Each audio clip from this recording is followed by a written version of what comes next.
Good morning. Let's do the brille. The pillow have been had already, so we're good.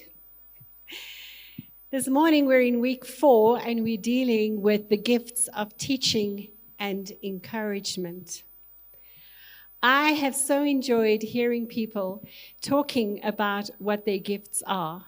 And some people have been a little bit shocked at what they have found out about themselves, and other people have been like, oh yeah, I knew that, no problem. So if you don't know what I'm talking about, at the front of the manual, there's a link where you can go and do a little questionnaire that gives you what your gifting is. But just a reminder that even if you have got these 8 gifts lined up, it's not that you can now sit back and relax. My brother was having a really good laugh last week because Francis said, who's got the gift of service and mercy? And I was like, service, yes, mercy, no. But he was putting them together, so I was like, could Francis just separate them? Because yes, service is in my top 3, but mercy is in my bottom part. And I could not say yes to them both because that would be wrong. But you know what? The Lord challenges me constantly to work on my mercy. So it's not something that I can just go, oh, well, it's not in my gifting, so sorry for you. There's no mercy here. No.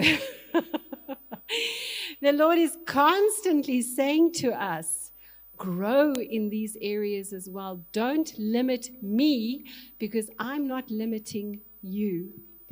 And so, yes, it's great. It's great fun to be going on this journey together. So let's have a look at our scripture, which is Romans 12, verse 6 to 8. And I'm just pulling out, we have different gifts according to the grace given to each of us. If your gift is teaching, then teach. Hello. If it is to encourage, then give encouragement. I love how it's like, if your gift is this, do it.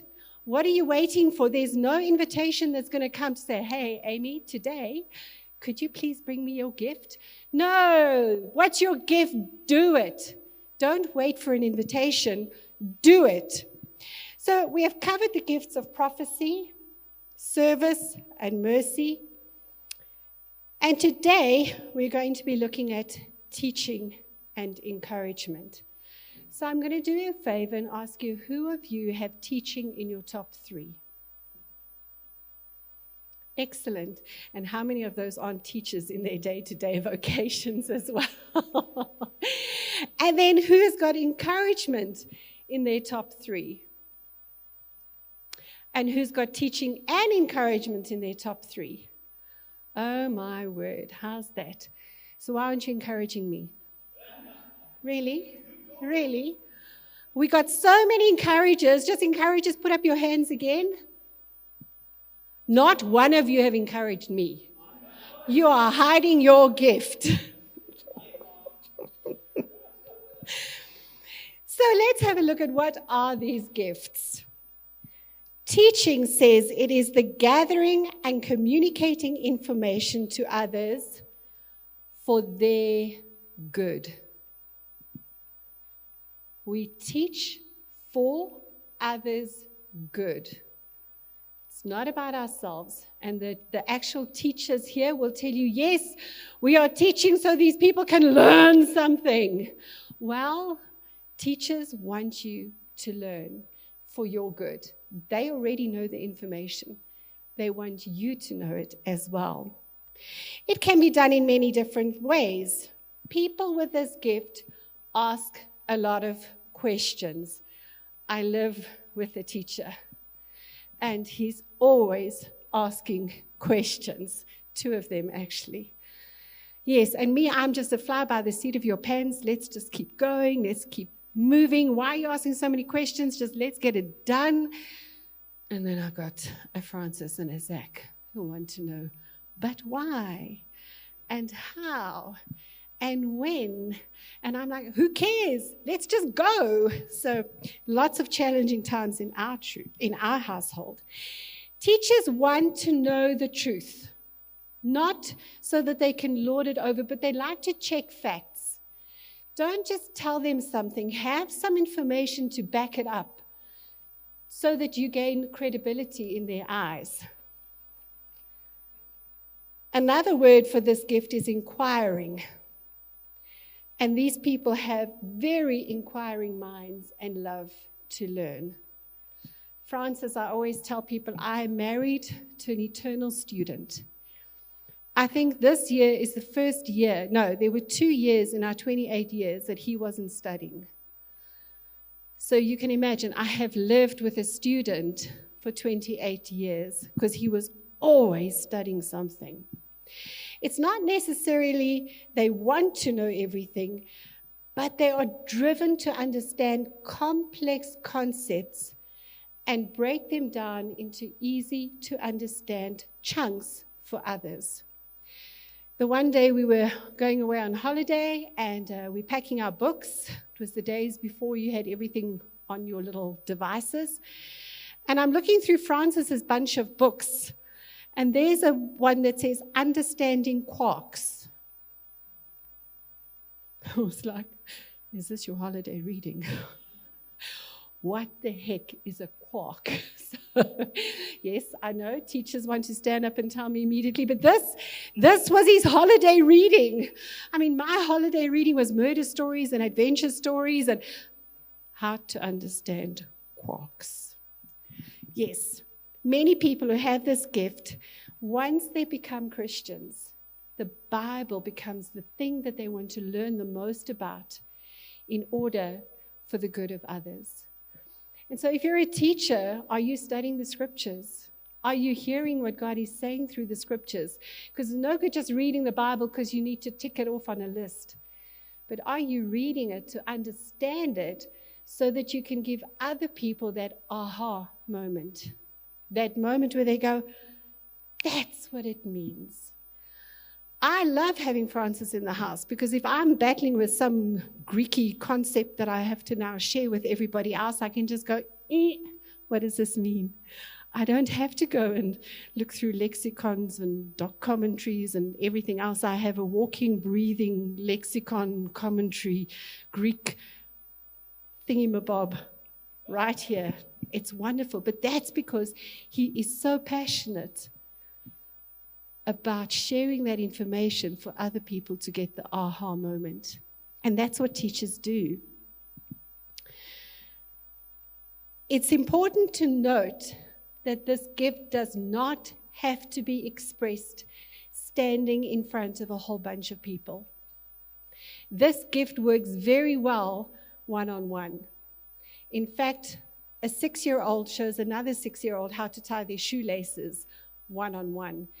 And that 6-year-old learns. So this is not a gift that you have to be standing where I'm standing to share what I've come to understand with everybody else. It's actually a gift that is very good one-on-one. And so don't think that to be a teacher, you have to be able to stand up in front of people and speak. For some people, that scares the living daylights out of them.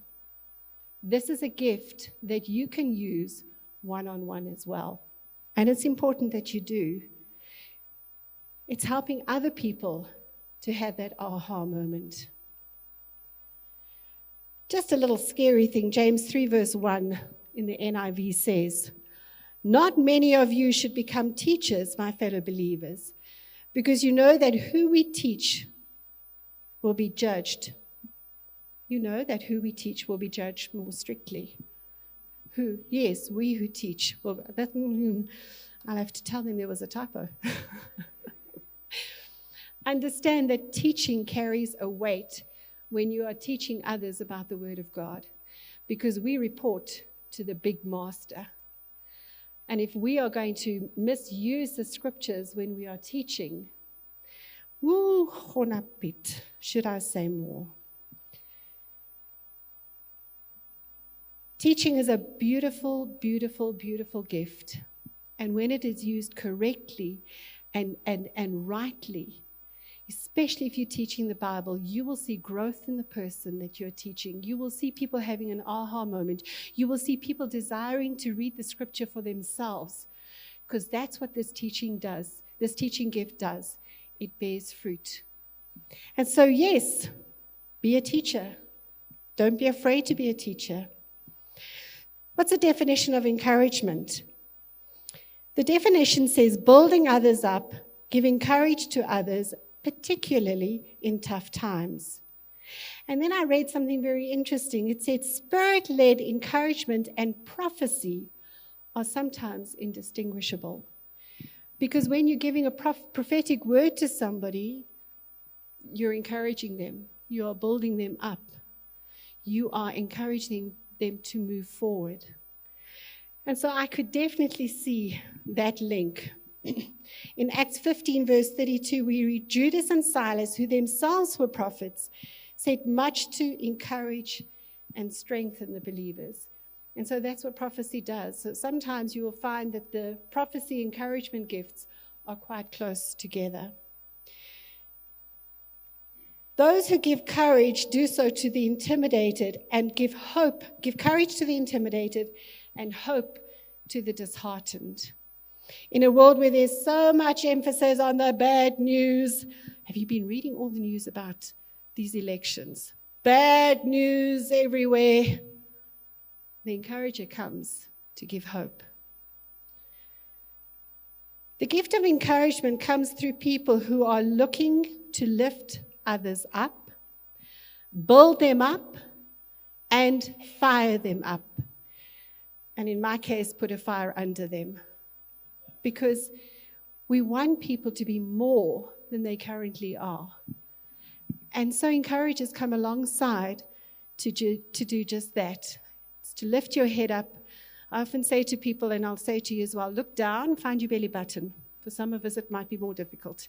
Find your belly button, look down, come on. I can see nobody's looking down, look down. Look down, look down. Can you find your belly button? So when you're looking down, you couldn't see the funny faces I was pulling at you. Because when we are so self-absorbed, we can't see what's going on around there. And an encourager will come and help you to lift your head, oh Terry. Help you to lift your head and see things again clearly. If this gift operates in the way that it is meant to, it will come alongside others gently and kindly and look for small and big ways to help those people become all that God designed them to be. We've got to be careful that when we're encouraging, we're not dismissing what people are actually feeling or saying, but that we are hearing what people are saying and we are working hard to help them to lift their heads and to see a future for themselves instead of gazing at their belly buttons. William Mounce puts it like this. He says, teachers give us a map and encouragers put wind in our sail. It's quite a nice little ditty. Jesus is the supreme teacher and encourager. It just amazes me when we look at all these gifts. And folks, just remember, these gifts in Romans is not it. All right? There are more gifts. These were just a starting point for us to understand that we can and have the ability and have been gifted to do something, not just sit around. Jesus truly was the greatest teacher. He interacted with many kinds of people, rich and poor, young and old, men and women, and diverse cultures. We would do well to do the same. Jesus used many different methods to get his message across. He used questions, he used parables, he used concepts that the people understood, and this was his way of conveying messages. And we need to remember that just like Jesus exercised each one of those gifts, we need to be working at exercising each of these gifts as well. In the early hours of this morning, the Lord is very gracious. And he gave me a picture for you this morning. And I was trying to think, where do I put it in? Why it's always so early in the morning, I don't know. No, honestly.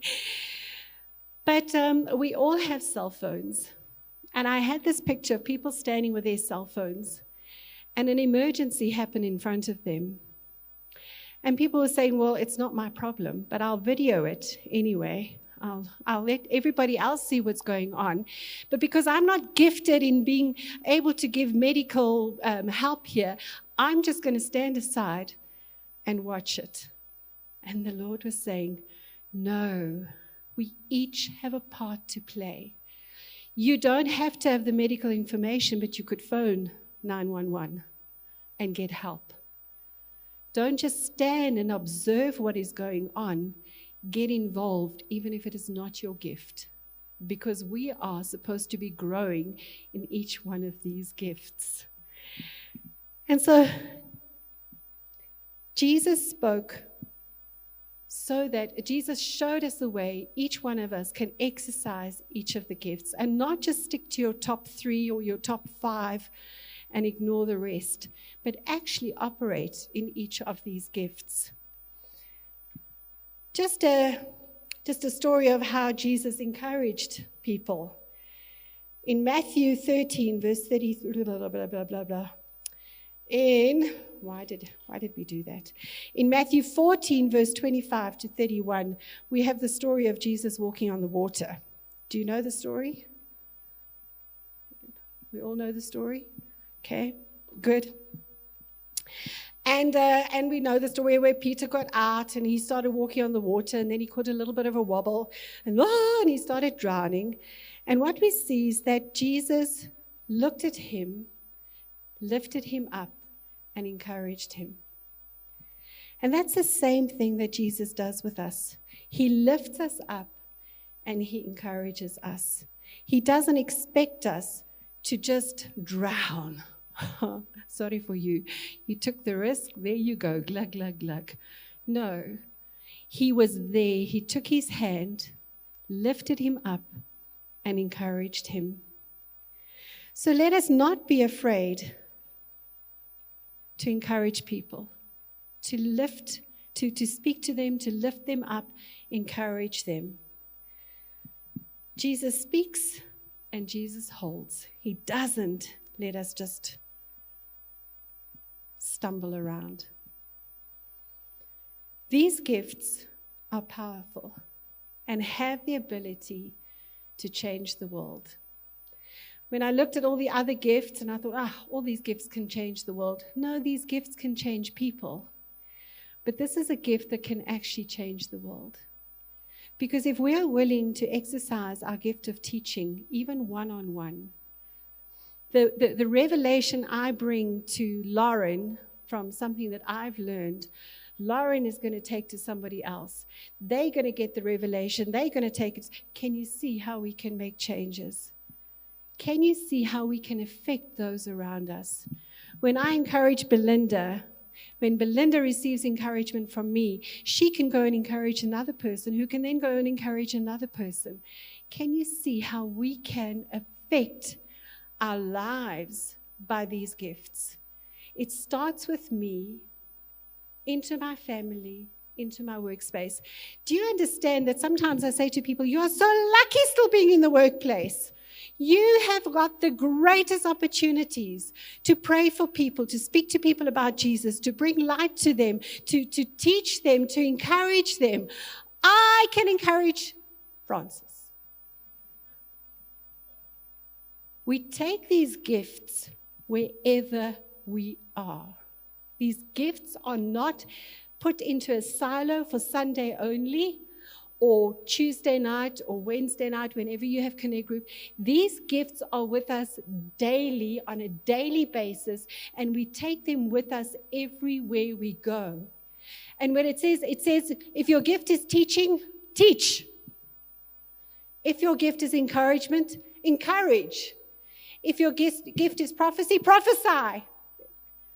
Do you know that I used to prophesy for people in the workplace? They didn't know I was prophesying. But I would prophesy. Do you know that in the workplace, you have the ability to call out talents in people that they don't even know they have, because you can see something in the spirit that they don't know about themselves. Practice these gifts in the workplace as well. Francis will tell you, we met a guy who said, I remember, he was this little boykie in Lichtenberg who wasn't amounting to much, but God showed me that he had more in him, and it was God who showed me. He ended up, just through the process that I managed to bring him through, ended up being a manager in one of the branches. And he met us at a wedding, and he said, "Thank you for seeing something in me that I did not even know I had." Why? Because Jesus showed me. And it's not about me, it's about each one of us. When you start practicing your gifts, even in the workplace, you will see fruit happening. You will see lives changed. You will be changed because of it. And so don't be afraid to take your gift wherever you are and ask the Lord to give you the opportunity to practice that gift, to use that gift, because it's with you all the time. So here's a story about disencouragement. Nogal. Numbers 13 and 14. Then Caleb silenced the people before Moses. This is where the spies are sent in to go and check out Canaan. And the guys come back, and it's only Caleb and Joshua who have a good report. All the others have this incredibly negative report. "We should go up and take possession of the land, for we can certainly do it." But the men who had gone up with him said, "We can't attack those people. They are stronger than we are." And they spread among the Israelites a bad report about the land they had explored. And this is specifically Numbers 13, verse 30 to 31.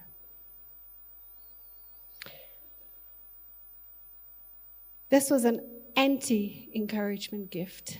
And what did the people choose to believe?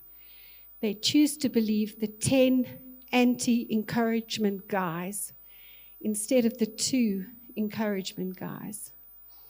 And I loved how this was put. Do you see God? Do you see grapes? Or do you see giants? What we see and how we look at things make a very, very big difference.